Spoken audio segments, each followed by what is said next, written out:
fucking alien. I'm sorry. They are aliens. How is that not an alien? They really are aliens. They're just aliens that live under the ocean. Yeah. And do you know the myth of the Kraken? Kraken was an enormous octopus that would take out ships. No. And yeah, it was always like one of those I've heard of ancient him. myths of a sea beast. Yeah, that they would have take out paintings ships. with like the octopus tentacles Yeah. touching the ships Well, and stuff.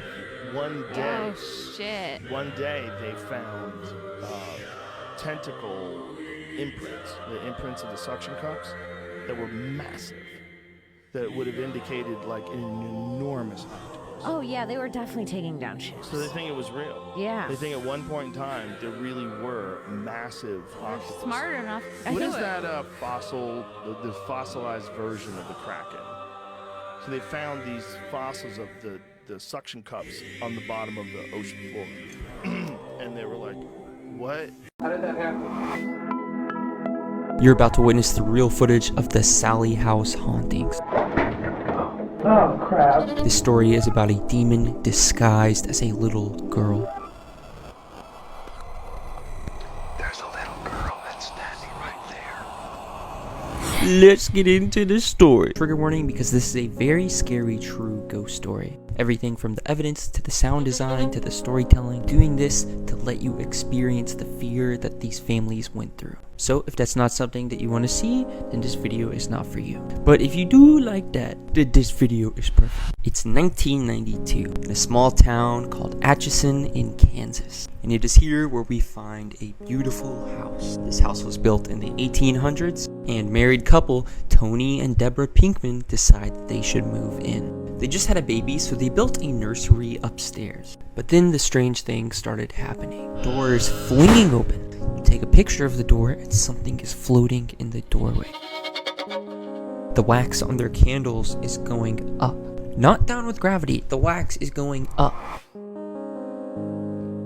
The lights are flickering, and every picture that they try to take has these strange, blurry apparitions. Then they would discover the pentagram that resides in their basement. So at first, they just put up with this. But one night, Tony got home from work. As he walked upstairs to Deborah, he was suddenly hit by something that felt like a truck. It hit him so hard that he flew out of his laced boots. It then pinned him down to the ground. He was fighting to move, but he couldn't. And all Deborah could do was stand in silence, because she was too scared to even scream. When Tony could finally stand, he felt his back burning. And that's when Deborah watched scratches form in front of her eyes. These would be the first of many that would scar him for life. And when this entity began to light fires on their newborn baby's clothing and items around the house, it became too much to bear. Later that night, they went to bed. But then they began to hear groaning and whispering. As they laid in the dark behind their heads from inside the wall, they would hear the tormented sounds of something. Then they would hear their door creak open, creak back shut. They could then feel the presence of something standing over them. They wouldn't get any sleep. Then they would hear their baby cry. But they were so absolutely terrified that they couldn't even stand to check. It's not just the fact that something is in your room, it's the energy that it carries with it. They would make it through these horrible nights. And during the day, every time they walked up the stairs, they would pass through this electric energy that was so powerful it would burn your skin. You would hear the pops of static and then feel a slow burn as it carved up your back, leaving deep in scratches. Now, this story is going to have a part 2, and part 2 is absolutely crazy. The craziest paranormal evidence I've ever seen, because a crew comes over to investigate. A crew of skeptics, I might add. And they are all dumbfounded. Because as they talk to Deborah and Tony, they watch scratches form on his face. And everyone keeps getting shocked. As the cameramen walk around, their legs and hands are getting shocked. Words are getting carved into Tony. The things that they capture on audio and camera. This story is completely bizarre, and I am so excited to be sharing it with you guys. I'm just gonna leave it for part 2. Alright, I'll catch you later. Camping out in Humboldt County, California forest, a couple is woken by some strange noises from outside their tent. Look what happens next.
This girl woke up at 3 a.m. to find her mother seriously ill. But when she asked what was wrong, what's wrong? her mother's response was terrifying. Mom, what's wrong?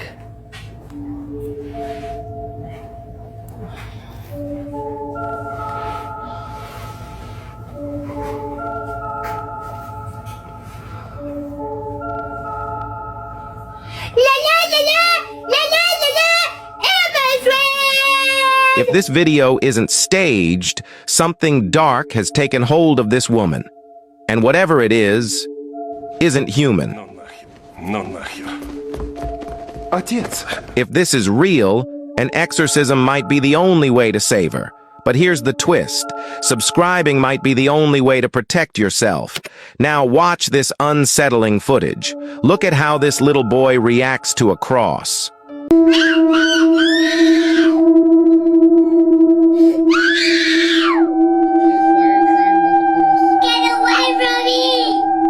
I have a dog at home, and trust me, she wouldn't react like this. Decide for yourself, but this video, it's beyond creepy.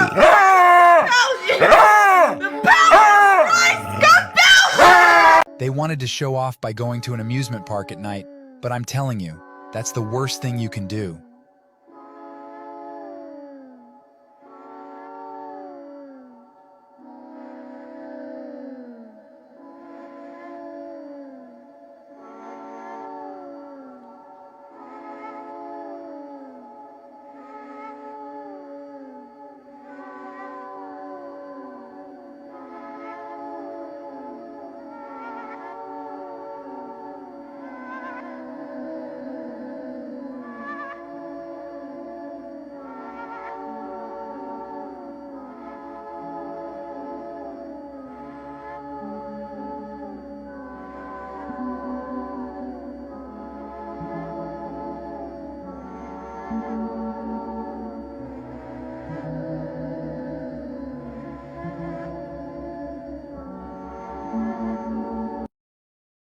Have you heard about the urban legend of the woman that screams every year on October 17th in Nebraska? So there was this young couple that was about to get married, and the guy was studying abroad, and when he was returning back, his ship wrecked. And it took 5 years for him to finally return home to find no one there. But thanks to some leads, the guy was able to find the lady he was gonna marry, and she was with someone else. During those 5 years, she accepted that he was dead and married someone else. But after talking, she confessed that she still loved him and would even leave her new husband for him. And she told her new husband this, and he wasn't happy. In a fit of rage, he stabbed her multiple times. The man soon became filled with grief, and he took his wife to the peak of a mountain and jumped. Till this day, it's said every October 17th, a woman's scream can be heard, and there's also a patch of grass that won't grow on the path to the cabin. Something strange happened with my Lego set. I was visiting my parents for the holidays and reminiscing on my old room. I went into the attic, digging up more old memories, when all of a sudden I found this old Lego set. I've never seen it before. I brought it back to my room and decided to finally build it. I carefully opened the box and pulled out the bags, and brick by brick I started building it. I didn't get very far before I had to take a call for my job, and then I got distracted by my parents and afterwards just decided to go to bed. When I awoke in the morning, I turned to my Lego set, which had been complete. The box and the manual were still left in the same place. I tried asking my parents if they did anything and they said no. What could this mean? One of Taylor Swift's biggest fears is an attack happening at one of her shows, and here's why. Taylor Swift's team posted this on their Instagram stories, saying that they had received confirmation from Austrian government officials saying that there were planned terrorist attacks to occur at the Eras Tour shows in Vienna. This included attempts to use lethal weapons such as knives and machetes, and also an attempt to try and run fans over at the concert. And Taylor having to cancel 3 of her shows on the Eras Tour is a huge deal for her, because she has never cancelled a show in the past, and there was only one stop on the Eras Tour where Taylor had to postpone the concert due to bad weather, but that was only to protect her fans from the thunderstorm, and that was in Argentina, and she scheduled the new show for the Sunday night. She is never late to one of her shows. If you go to the Eras Tour, she is always on that stage at 7 p.m. at the latest. So due to this planned terrorist attack, leading Taylor to have to cancel all 3 of her shows in Vienna would leave her absolutely devastated and also terrified, because this is literally one of her biggest fears coming true on this tour. On March the 6th, 2019, Taylor wrote an essay for Elle magazine titled 30 Things I Learned Before Turning 30. This essay was released 1 month before the start of the Lover era in April of 2019. You then get to lesson number 7 in the essay, and Taylor literally talks about her biggest fear being a terrorist attack happening at one of her concerts. She talks about Ariana Grande's Dangerous Woman tour Manchester Arena bombing that happened in May of 2017, and how that made her completely terrified to go on the Reputation Stadium tour in 2018. Taylor then talks about the tremendous lengths that her and her team go to keep all of her millions of fans safe on each of the stadium tours that she embarks on. This part of the article is also really messed up, because Taylor says that she sometimes feels so unsafe with all her addresses being leaked on the internet that she has to carry around wound dressing with her so that it protects her from getting stabbed or shot on the street. And this is also really devastating, because Taylor Swift's mum and dad, Andrea and Scott Swift, care so much about her safety. In the Miss Americana documentary film, there is a scene where Scott Swift mentions that he went out and bought armored cars for Taylor. And moreover, Andrea mentioned in that scene that she cares more about Taylor Swift's safety more than anybody does. And no wonder, because she is Mother Swift. Vienna, I just wanted to say I am so sorry. I could not imagine beyond words what you guys are going through, but it made me really happy to see on that live stream that you guys were all singing Taylor Swift songs out in the street. Comment down below if you think that Taylor is going to postpone some of the tour to recover from something as traumatic as this. Luna does not like when I go to work. I'll see you later, Peppy.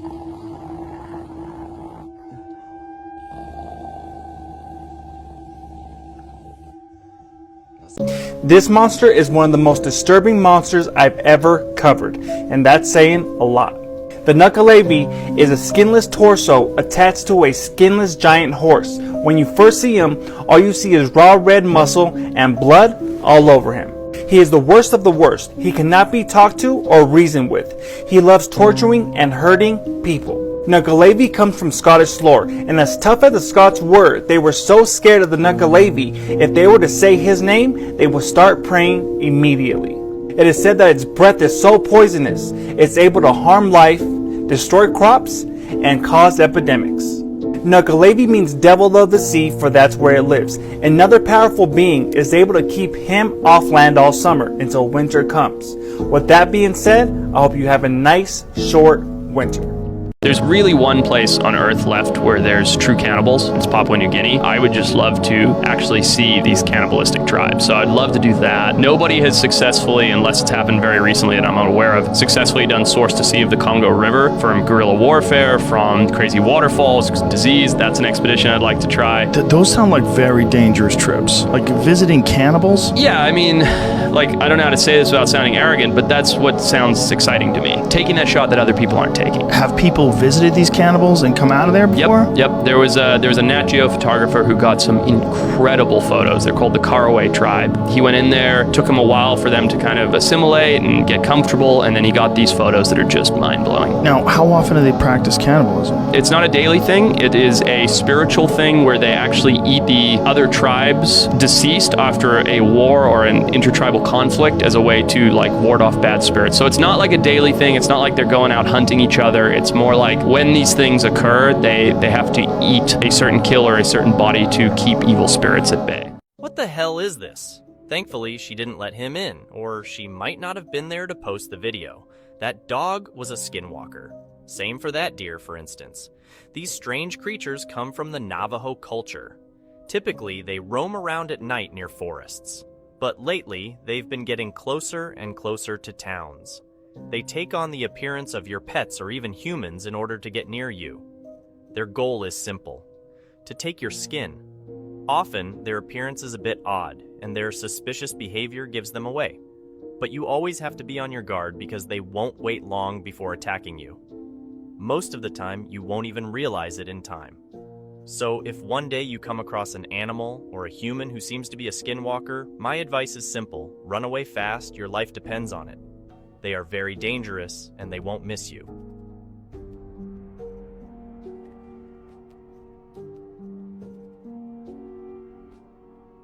There's a legend from 19th century Ireland about a man known as Stingy Jack. According to the story, Stingy Jack invited the devil to have a drink with him. But true to his name, Stingy Jack didn't want to pay for his drink. So he convinced the devil to turn himself into a coin that he could use to buy their drinks. But once the devil did so, Jack decided to pocket the money instead, putting the coin into his pocket next to his silver cross, which prevented the devil from returning to his original form. Eventually, Jack freed the devil under the condition that he would not bother Jack for another year, and that, should Jack die, he would not claim his soul. The next year, Jack tricked the devil into climbing a tree to pick a piece of fruit. While he was up in the tree, Jack carved the sign of the cross into the tree's bark so that the devil could not climb back down. Once again, Jack made a bargain with the devil that he would help the devil escape the tree if the devil left him alone for 10 more years. But so the legend goes, soon after, Jack passed away. But God wouldn't let such an unsavory figure as Stingy Jack into heaven, and the devil was still so furious at Jack that he decided the best punishment was to keep his word and not claim Jack's soul. Instead, he sent Jack off into the dark night with only a burning coal to light his way. Jack put the coal inside a carved turnip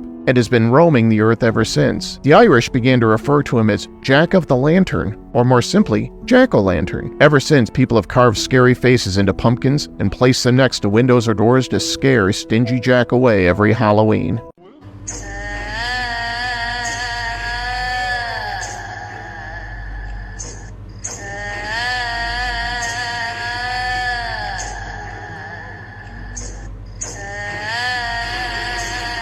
In the isolation of 1892 rural America, the hamlet of Black Creek found itself host to a wandering puppeteer, his arrival heralding a series of unsettling events.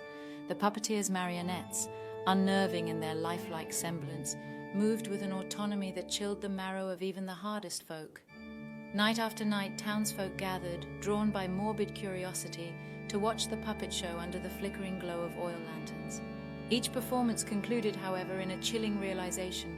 A child from the audience would inexplicably vanish. Morning light unveiled a ghastly truth.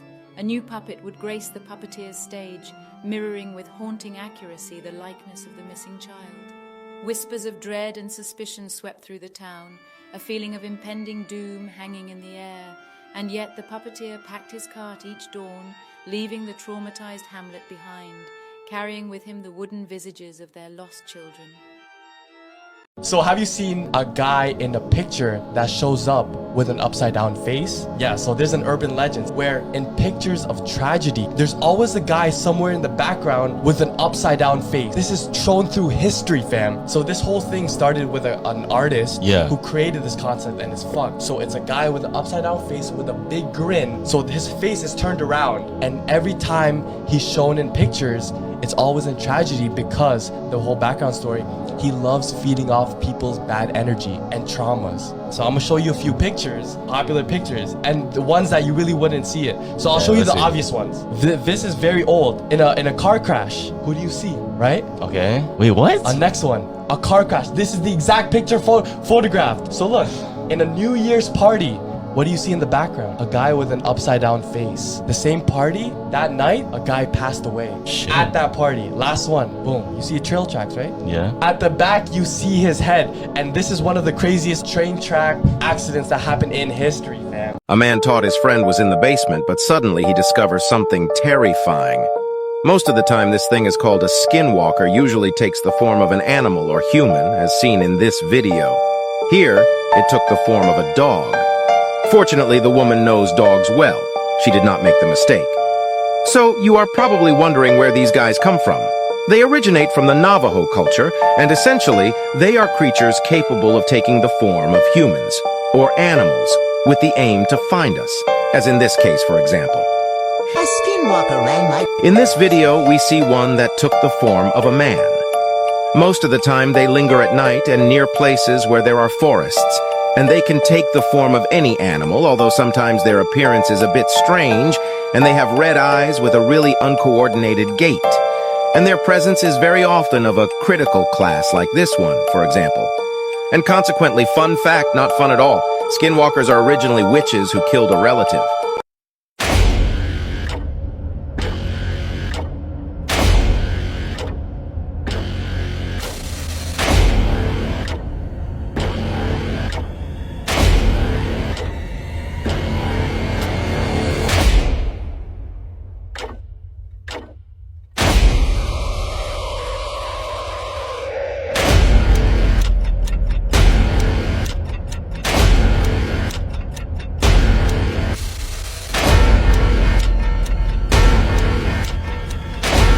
McKay Mansion is one of the most haunted homes in the entire country.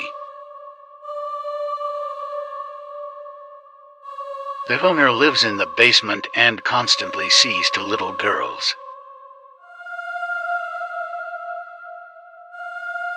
Those same two girls scared Johnny Depp when he stayed here so badly that he refused to come back for his personal belongings.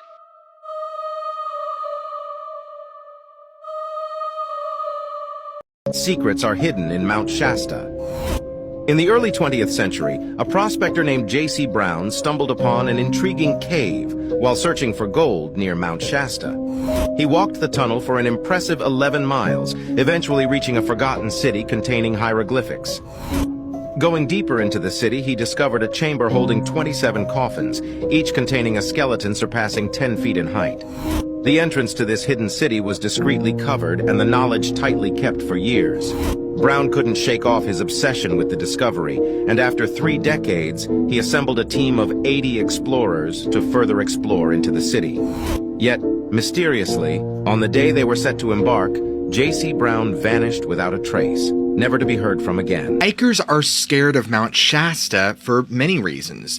Not only the extremely dangerous terrain and potential for life-threatening situations, but also the stories and untold sightings and encounters. What happens if you get into a close engagement with somebody and you're running that 5.7? Is it enough knockdown? We like to do a EDC pocket dump warm-up. Okay. What are you rocking? I'm pretty straightforward. I think people overcomplicate it. So I'm like a KISS guy, keep it simple, stupid. And so I have my keys, I have my cell phone. I unfortunately carry 2 wallets, a work wallet, and then like my regular wallet. Then I have a small fixed blade. Right now it's a Montana knife. That's the Speed Goat. I love it. Where do you carry it? I carry it right on the inside of my hip. 3 o'clock? Yep. And then I appendix carry just on the inside, so like 245. And then appendix carry a SIG. So What's on your SIG? I have a red dot, and I'm using, man, what are the name of these? They're solid core copper and steel rounds that tumble on impact. So that's interesting. Wait, hold on. What are these rounds? They're called Fortis. Fortis? Yep. I've never heard of this. They do a great job on penetration against soft body armor, and they do a great job on penetration of metals, aluminums, vehicles. But when they hit water-based things, tissue, they tumble. So when you shoot them on ballistic gel, you see great cavity. And they do the two things that I wanted, because I used to carry a 5.7 because I wanted that penetration with black rounds. So like those were solid steel core bullets, fast velocity. So yeah, you kind of like, you helped launch that gun, didn't you? Unfortunately, the Fort Hood shooter, I think, launched that gun because that's what he used, and that's why he had such a high success and ratio of death to wounded. That's not something anybody wants to talk about, but when you get to a case study like that, you're like, well, that performed really well. And then in light of a bunch of people wearing body armor, bad guys wearing body armor, a bunch of recent shooters have been wearing soft body armor or like level 3 body armor. So I wanted something that I could just, send 5-6 rounds center mass and have good rounds on target. Yeah. How many rounds did that hold? 17. 17 rounds? Yeah. Why'd you switch? Why'd you switch to SIG? With ammo that I love 9mm, from a Glock 43 to a, SIG 365, all of these high capacity, double stacked, but small profile, I unfortunately, do you hate those tall, skinny guys that can conceal a machine gun on their body? Yeah. Yeah. Well, when you're a 220 pound, 5'11" troll, it's not as easy to hide things on your body. So I wanted smaller, concealable, easy to access weapons. So I'm a big fan of 9mm, but I needed something with penetration. And now there's been such rapid evolution of penetration with good energy transference on the ammo side that I'm like, all right, we're good to go back to 9mm. Yeah. Why do you feel like you needed penetration power? I mean, if you just look at, look at where we're sitting right now. That shooter was set up to do a bunch of evil until somebody turned the lights out. The CNS, of course, is a fantastic place to put a bullet. Center mass, unfortunately, that 20 by 10 inches is sometimes difficult to shoot, especially when the only thing that's going to be exposed is an eye and a barrel. When you have a 40-inch by 20-inch wide, like 3-4 times the size of the target, but it's covered by body armor, all I can shoot at is the head or whatever portion of the body's exposed. If you look at the North Hollywood shooting, I think it was the first time that we really saw how difficult it is with someone in body armor to remove them from the battle space. And ultimately, what they had to do was shoot underneath cars and shoot them in the feet and the knees to put them on the ground. And then once they're on the ground, then these were solvable problems. They were outgunned, they were outmatched. And this is when cops were still cruising around with shotguns. Yeah. So you got a guy with body armor and you have a shotgun and a 9mm. There's nothing like they're running into hunting stores and trying to borrow hunting rifles from an FFL off the side of the street so they can put rounds into a guy that's zipping everybody up. That was 20 something years ago. Yeah. And now with the accessibility of body armor, these douchebags know. I'm with you. It's something that I go back and forth on with the penetration power and stopping power. Yeah. Like a hollow point, 9mm hollow point. But we learned this lesson back in 2005 with Green Tip. My platoon did. I mean, it wasn't. What happens if you get into a close engagement with somebody when you're running that 5.7, are they gonna? Is it enough knockdown, or are they gonna? Especially if you're a woman, you know what I mean. So it's that balance of. I mean, what I'm getting at is we were shooting guys 10, 15 times with green tip. You got 10, 15 little tiny holes. And they did not even realize they were being shot. Yeah. And nor could they tell which direction they were being shot from. And I mean, so we were doing center mass, obviously, but that really, it's just a tough balance, I think. So yeah. That's always been the question. An animal's an animal. I was hunting last weekend. I was hunting red deer. I shot a ball 6.5 Creedmoor, and red deer are big elk-like animals. And I was shooting like a match grade precision rifle bullet, and I was almost a half a mile. 6.5 bullet placement was perfect. Straight through the lungs, straight through the heart, and took one step forward and fell. When we're cleaning it, you see a nice entry wound. You see a nice hole going through vital organs, and then you see the bullet impacting the rib on the far side and stopping there because we lost enough energy at 700 meters that it doesn't have that same kind of power. 3 hours later, this is a meat hunt. This is not, you're like, why did you shoot 2 deer in one day? So then I'm shooting a 28 Nosler, and I shot this doe, this female red deer. She was running and hopping over a fence at about 100 meters with a 28 Nosler, and it exploded every organ inside of her chest. Like there was nothing, like everything was gelatin, and the amount of energy that carried at that range with that specific bullet that is designed to transfer energy into permanent life-ending moments. It's on that spectrum of like a hard bullet traveling fast at a far distance, not carrying energy and transferring it into a target, to the opposite end, which is this crazy fast high energy bullet that is carrying all of the energy into the target and then transferring it. It is like, but it's always that question, like, well, how far do you want to shoot? How far do you want to get into the thing that you're shooting? How much energy? That's the question that we've been asking for forever. Yeah. What? Back to your carry. Which SIG are you rocking? The 365. 365? Yeah. Which one? The Legion. The Legion? Yeah. I'll be down.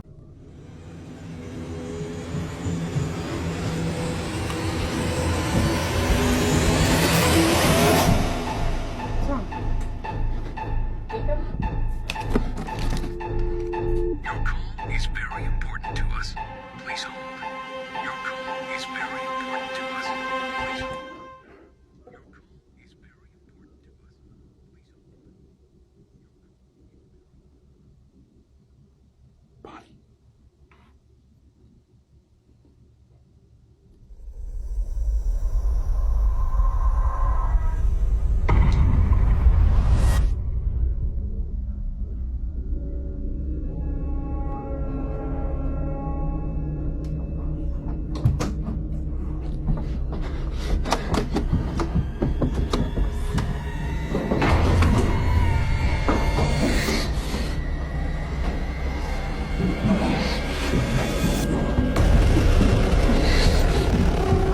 Happy October, bitches! It's officially the best month of the year, so here's 31 horror movies that you can watch this spooky season, and where to find them. And these are kind of broken down into categories. The first category being haunted houses gone wrong. So these first few all have similar vibes in that a group of friends goes to a haunted house expecting something, but they get something completely different. So first we have The Houses October Built. There are 2 of these. Both are available on Philo. You can get a free trial. That's what I did. Then we have Haunt, which you can watch for free on Tubi. This one is a must-watch for me every year. I actually watch this one other than October. I just love this movie. Hellfest has very similar vibes to these, but still manages to be different. This one is on Netflix. And then obviously we have one of my favorite horror movies of all time, Hell House LLC. So this first one is on Tubi. There are 4 of these, but the first one honestly is hard to beat. All of those and other movies that I'm putting in different categories on this list can also fit into this category, which is going to be groups of friends on Halloween. So these movies follow like a group of teenagers, a group of friends, and obviously everything goes wrong. So of course we have our classic Halloween. There's literally 300 of these.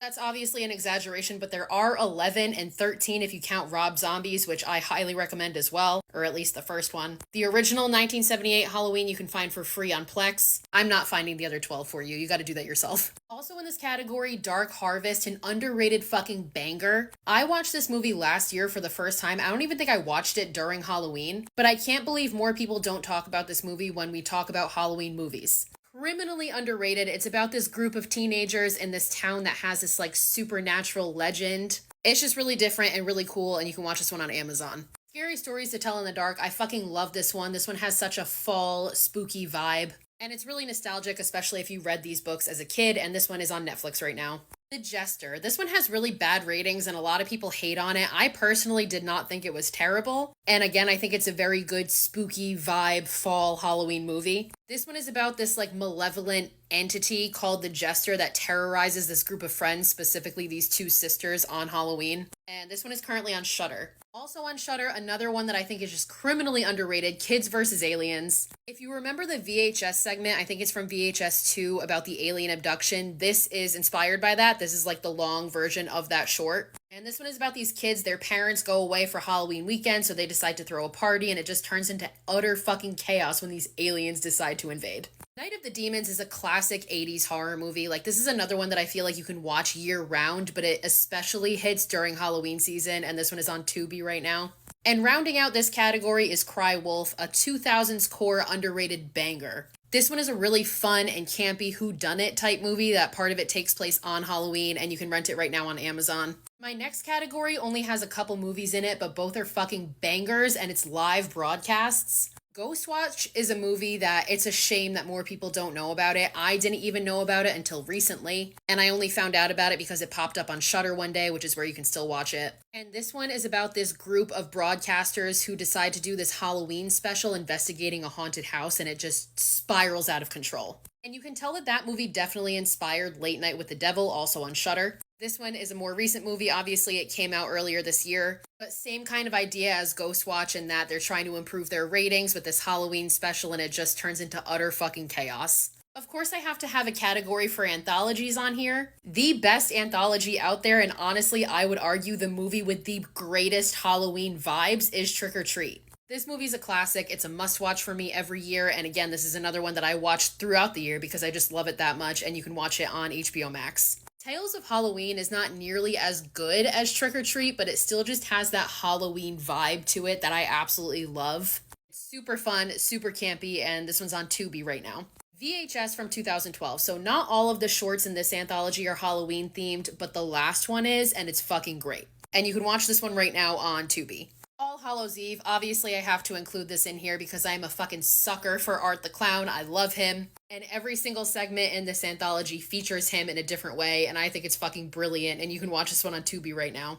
That leads me into my next category, which is more violent and gory Halloween movies, which I understand this category might not be for everybody, but it's for me. Obviously, all of the Terrifier movies, so the first one and I believe the second one are on Tubi right now. The third one comes out on October 11th. I saw the world premiere of it at Fantastic Fest, and you guys are in for a fucking treat. I actually can't wait for its release date because I am going again opening night. I don't care that I've already seen it. I cannot wait to see it again. Also in this category, House of a Thousand Corpses. Anything Rob Zombie really is going to be in this category, so that goes for his version of Halloween as well. House of a Thousand Corpses takes place on Halloween night. You can watch this one on Tubi. And another Rob Zombie movie, which is a personal favorite, also takes place on Halloween, and it's 31. This one is about this group that is traveling cross country, and they get kidnapped and thrown into this sick, twisted game that's called 31, where they have to like fight to survive. Very bloody, very gory. I get that it's not for everybody, but you can watch it for free on Tubi. My next category is movies that I honestly do not find very good, but they still give great Halloween vibes. So again, take these recommendations with a grain of salt because they're not great. Bad Candy, this movie also falls into the anthology category, and all of the shorts are narrated by this radio DJ that lives in Salem. And all of the segments are like local myths that exist in the town. It's fun, it's entertaining, just don't expect anything great. Creeping Death. This is a movie that just came out this year, and it's a Screambox exclusive. That's where you can watch it. I don't know if I mentioned the last one's on Tubi. This one had a lot of potential, honestly, but it didn't personally hit for me. However, it has a great spooky Halloween fall vibe. The Scare House. So you can tell that this one is obviously super low budget. This one is about these two girls who are getting revenge on this other group of girls on Halloween night. Again, just super low budget, but still really fun, and I actually really like the ending of this one. It kind of redeemed the whole thing for me, and this one's on Tubi. Trick. This is another one I don't really think is great, but it still has a really good Halloween vibe, and it's entertaining enough where I would watch it again. So this one is about this like Halloween massacre that took place, and the guy who did it was caught by police but escaped. And everybody assumed him to be dead, but then a year later to the day, a masked killer comes and terrorizes everybody. Again, it's entertaining enough and it has that Halloween vibe to it, and you can rent this one on Amazon. My final category is movies that don't take place on Halloween or really don't have anything to do with Halloween, but still have that like spooky Halloween vibe to it. I feel like werewolf movies all kind of have that vibe, so Ginger Snaps, which you can watch on Tubi. Okay, I just had to look it up because Ginger Snaps does take place on Halloween. There's a Halloween party. I knew it had the vibes. I'm not crazy. But I don't have another category to put it in, so it's staying here. And Silver Bullet, which is probably my favorite werewolf movie, and this one is on Philo, that one where you can get the free trial. Sleepy Hollow, simply because the town that this takes place in during the fall, I want to live there forever. Like, I want to live in that type of, like, gloomy Halloween fall energy all the time. You can watch this one on Amazon.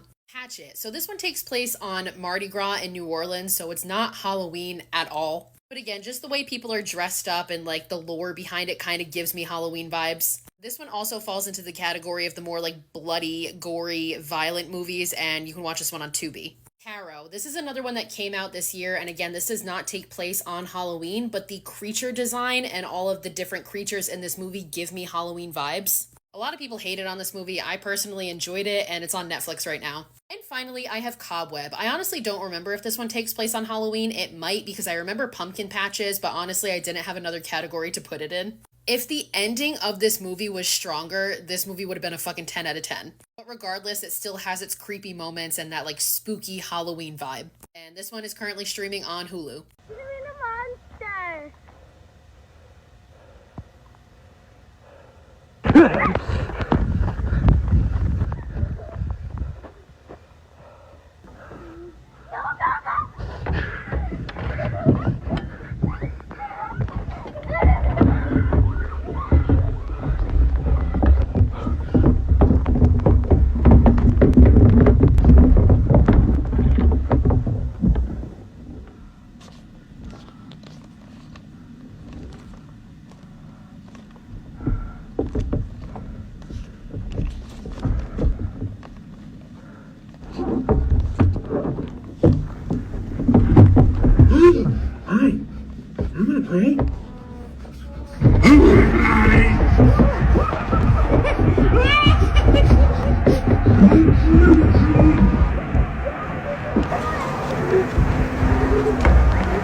They were closing the front door when something tried to get in. A family from Thailand captured a haunting moment during a live stream where someone or something tried breaking into their house in the middle of the night.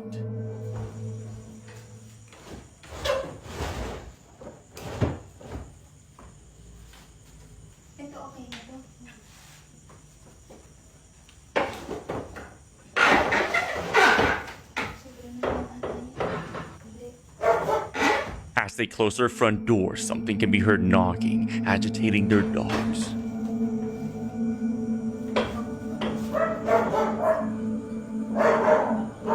Shortly after, the knocking stopped, but as the stream ended later in the night, whatever was out there managed to get inside. Yung pinto ba yan? Tangina. Aray. Siguro mo yung saan. Ikaw umiyak ka, gaga. Ako na ano sa'yo. Guys, di kami makaano yung paa ko. Gaga, huwag kang umiyak. Huwag kang umiyak. Walang may gustong lumapit. Gaga yung kaba ko. Oh my God. Ay, putang ina mo.